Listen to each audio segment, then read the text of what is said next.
Olá, eu sou Bia Martins e esse é o Código Aberto, uma série de drops de tecnologia do canal Utopias Pós-Capitalistas. Bom, esse é o vídeo de estreia e eu resolvi falar sobre um tema que tem causado aí muita repercussão, que é o Chat GPT.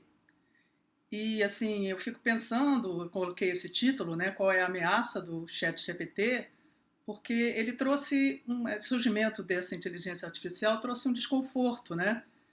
E até que ponto é possível que a inteligência artificial substitua a inteligência humana, a ação humana? Aí isso me remete assim a um fantasma, né? Que nós temos da inteligência artificial dominando o humano, que a gente vê isso no imaginário, vamos dizer assim, de filmes, né? Como no 2001, Odisseia do Espaço, né, no qual aquele computador, o HAL, domina a nave espacial, né, e acaba por exterminar a tripulação. E também o Exterminador do Futuro, da mesma forma, né, imagina um futuro no qual a máquina dominou o planeta Terra, né, e subjugou os humanos. Então, nesse vídeo eu queria tratar assim rapidamente, né, de três aspectos, né? Primeiro, assim, como é que funciona o GPT? Né? Depois, o que é a inteligência artificial? E por último, né, o que a inteligência artificial não é capaz de fazer? Né? Então, acho que isso grande parte das pessoas já sabe, né? O ChatGPT ele funciona baseado em bancos de dados que armazenaram informações na internet que chegam a quase 60 megabytes de dados, que equivale a cerca de 40 bilhões de palavras. Então é uma memória, né, uma quantidade de conteúdo assim imenso. E também foi projetado para, com base nesses dados, oferecer respostas a qualquer tipo de pergunta, também baseado na linguagem natural, que seria assim uma linguagem mais parecida com a maneira como nós falamos, né, o ser humano fala, né. E ele tem um limite que ele só alcança, né, os dados até 2001. 2021, desculpe, porque depois disso foi quando terminou, então o que aconteceu depois disso ele não sabe responder. Bom, isso causou aí uma série de questões, né, levantadas especialmente pela área de ensino, porque então ele é capaz de fazer trabalhos, aí como é que fica essa questão da avaliação? Então todo um modelo de avaliação, né, teria que ser repensado. Agora é interessante que as respostas vêm muito rápidas, né? Então os próprios desenvolvedores dessa inteligência artificial já desenvolveram um software, já lançaram no mercado, que é capaz de detectar quais os textos que são produzidos por inteligência artificial. Então isso poderia ser usado aí pelas universidades para que pudesse passar esse filtro, né, e impedir que os estudantes passassem então a não fazer o trabalho, só fazer o trabalho com o chat GPT. Agora, por outro lado, muitos educadores começaram a se perguntar, será que não era mais interessante então se questionar qual é esse modelo de avaliação, ou até que ponto esse modelo de avaliação também está muito burocrático? Não era possível criar uma maneira de fazer perguntas aos estudantes que a inteligência artificial não fosse capaz de responder? Então daí eu entro no segundo momento, né, assim, da nossa conversa, né? O que é a inteligência artificial? Então, assim, o pessoal que trabalha com inteligência artificial define como sendo uma ferramenta estritamente estatística. Né? Ela é capaz de reconhecer padrões e reproduzir padrões, né? E o computador, por seu lado, ele é capaz de ter uma memória extraordinária. O computador é maneira de falar, né? A informática.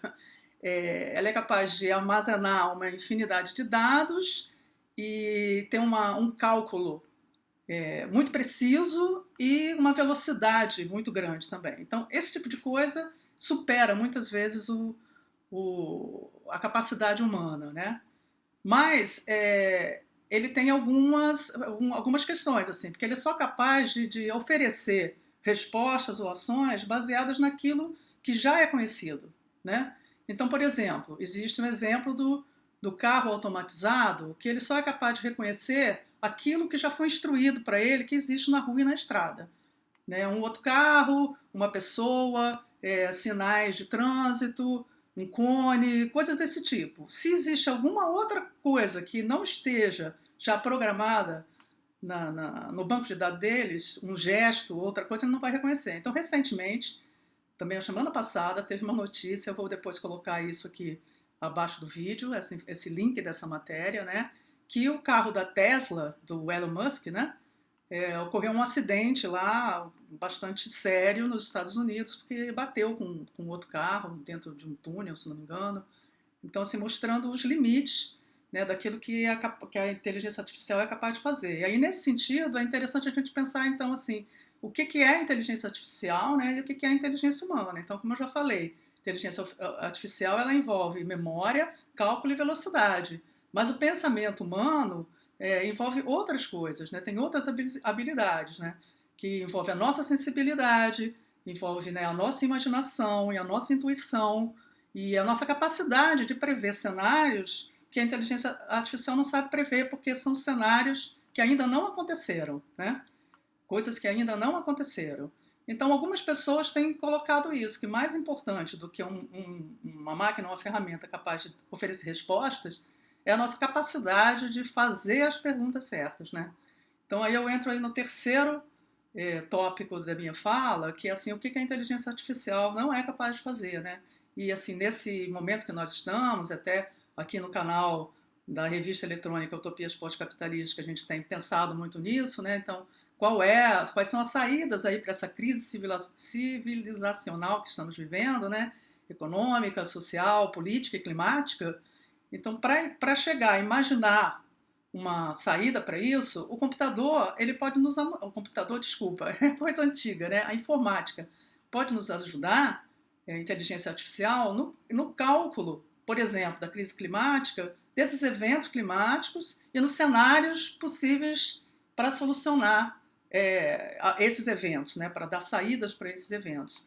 Mas, no entanto, a inteligência artificial ela não vai ser capaz de criar realmente uma saída para toda essa crise, porque disso vai depender a capacidade humana, né, de projetar, de sonhar, de imaginar, né, coisas para além do que existe hoje, capazes de suplantar todos esses problemas que a gente enfrenta, né, que a humanidade enfrenta. Então, bom, esse era o recado que eu queria dar hoje, tá? Para o nossa primeiro Drops do Código Aberto. E em breve trarei mais reflexões para nós.